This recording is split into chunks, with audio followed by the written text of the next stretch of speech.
بس اتنا سا کہوں کہ جس کسی انسان کو اس کی روح کے ذریعے بلانا ہو تو اس کے لیے صرف یہ عمل آپ پڑھ لیں۔ وہ جس کسی حال میں بھی، جہاں کہیں بھی، اور دنیا کے جس کسی کونے میں بھی چھپا ہوا بیٹھا بھی ہوگا، موکل اسے گھسیٹتے ہوئے آپ کے پاس لا پٹکیں گے۔ یہاں روح کے ذریعے کا مطلب یہ کہ اس کے اندر سے ہی آواز آئے گی کہ آپ کو فلاں شخص بلا رہا ہے اور آپ کو اس کے پاس حاضر ہونا چاہیے، اور آپ کو اس کے پاس حاضر ہونا ہی پڑے گا۔ وہ اس فرمان کی نافرمانی نہیں کر سکے گا انشاءاللہ۔ پھر ایسے میں وہ جتنی بھی تاخیر کرے گا تو اسے اس میں بے چینی ہونے لگے گی، دل گھبرائے گا، کسی حال وہ خود کے قابو میں نہ رہ سکے گا، اس کا کلیجہ اچاٹ کھائے گا، دل کچھ کہے گا اور دماغ کچھ کہے گا، اندر سے کچھ بھی نارمل نہیں ہوگا، بس کہیں سکون نہیں اور نہ ہی من کا لگنا۔ ایسی عجیب طبیعت اس میں ہونے لگتی ہے۔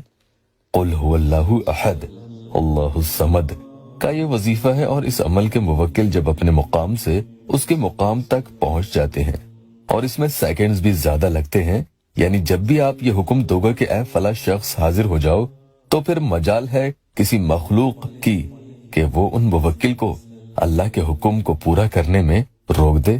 پھر جیسا آپ انہیں کہتے ہو وہ آپ کے حکم کی تعمیل کر کے ہی دم لیں گے، آپ کے بھی مسئلے حل ہوں گے۔ اس عمل کی بات میں کروں تو اس میں آپ کو یہ دھیان رکھنا ہوگا کہ آپ جب تیار رہیں کہ وہ آپ کے سامنے حاضر ہو جائے اور آپ انہیں فیس کر سکیں، اس میں آپ کو کوئی پریشانی نہ ہو تو ہی آپ اس عمل کو پڑھ لیں۔ اور ہاں، کہیں ایسا نہ ہو کہ عمل کرنے کے بعد آپ فون کو ادھر ادھر کہیں رکھ دیں اور ان کا فون بجتا رہے اور آپ اٹھائیں نہ، کیونکہ ہو سکتا ہے کہ اگر وہ ایک بار فون کرنے کی کوشش بھی کرے گا تو بار بار نہ بھی کرے، اور کئی بار سامنے والا آپ کے شہر کا نہیں ہوتا تو ضروری نہیں ہے کہ وہ آپ کے سامنے حاضر ہو، وہ آپ کو فون یا میسج بھی کر سکتا ہے، تو آپ کو کال ریسیو کر لینا چاہیے۔ کہیں کال مس ہوا تو بات نہیں بن پائے گی، لیکن کال اٹھا کر بھی آپ ان کے کسی بات کے لیے پیچھے نہیں پڑیں گے کہ کہیں آپ فون اٹھاتے ہی کہہ دیں کہ بتاؤ مجھ سے کب شادی کرو گے۔ نہیں، ایسا نہیں کہنا ہے، بلکہ انتظار کریں وہ خود کیا کہتا ہے، اور اندر سے خود پر قابو رکھیں۔ خوشی کے مارے جذباتوں میں بہہ کر اپنی کمزوری نہیں دکھانی ہے کہ جلد بازی میں محبت کا اظہار آپ ہی اس کے سامنے کر دیں۔ دھیان رکھنا، باوضو ہو کر آپ کو یہ وظیفہ کر لینا ہوگا۔ وقت کی اس میں کوئی قید نہیں ہے، دن میں رات میں کبھی بھی کسی بھی وقت کر لیں۔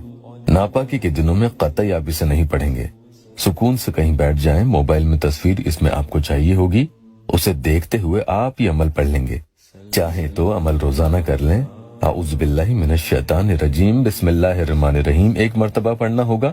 اس کے بعد قل هو اللہ احد، محبت مطیع و حاضر، فلاں اللہ الصمد۔ اس میں آپ کو فلاں کی جگہ اس انسان کا نام لے لینا ہے، لیکن اس کی تصویر کو بھی بیچ بیچ میں دیکھتے ہوئے جانا ہے۔ مطیع یعنی آپ کا فرما بردار بن بیٹھے گا اور اپنی روح اور جسم کے ساتھ آپ کے سامنے کھڑا ہوگا۔ اس طرح سے آپ کو 41 ٹائمز یعنی 41 مرتبہ یہ پڑھ لینا ہوگا، اور اس کے بعد اللہ سے خوب دعا بھی کرنی ہے۔ انشاءاللہ مطلوب کی فوراً حاضری ہوگی۔